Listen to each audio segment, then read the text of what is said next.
Hey, welcome to this week's Mortgage Minute with Mitch. So overall, a pretty quiet week in mortgage news. Probably the biggest headline was the Personal Consumption Expenditures, which just came out this morning.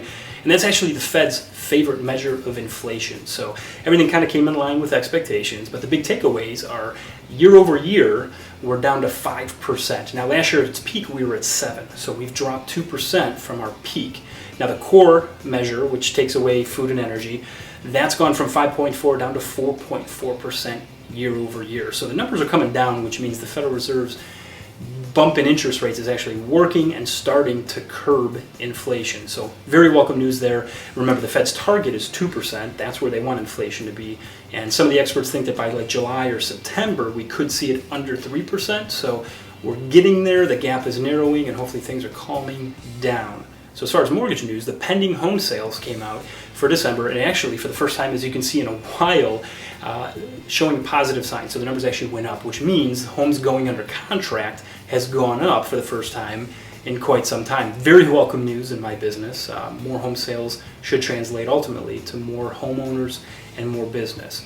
So if you are thinking of buying in 2023, if this is the year, whether it's your first time buying a home or if you're thinking of upgrading, I've got a great event coming up on February 15th for you. So it's a virtual online seminar. It's called The Journey to Your New Front Door. And what it is it's going to be a ton of great information to help educate you with the tools and resources you need to become a homeowner, get you familiar with a lot of the terms, and just make sure you understand how mortgages work, things to ask, ultimately get you some great information.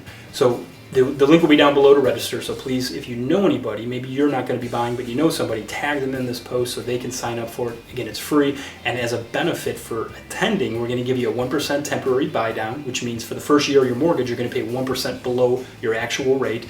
Not only that, if rates do drop by the end of 2024, we'll refinance you with no lender fees. So we're going to waive those costs if we can get you a better interest rate for basically the next 2 years. So huge advantages for attending. Would love to see you there. Any questions, please let me know. So as far as local news, might see a little bit of snow this weekend. Overall, heading into the first week of February next week, relatively mild and not too cold, and nothing major there. So the Cavaliers have a starter named to the All-Star game, Donovan Mitchell.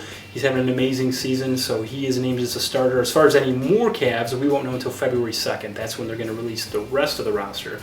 The NFL is down to just 4 teams. So you got the Eagles and the 49ers, and you got the Chiefs and the Bengals. So I'm going to make my pick. Please make yours below. Let me know who you think is going to win. But I'm going to go with the Bengals and the 49ers. So I think maybe on paper the Eagles and the Chiefs might be slightly better overall, but I think just momentum and with how these teams are playing inspired football, those are the teams I'm going to go with. Now, if you're betting, do not take my picks. I am horrible at betting money on sports, so definitely don't recommend that. But as always, thanks for watching, and we'll see you next week.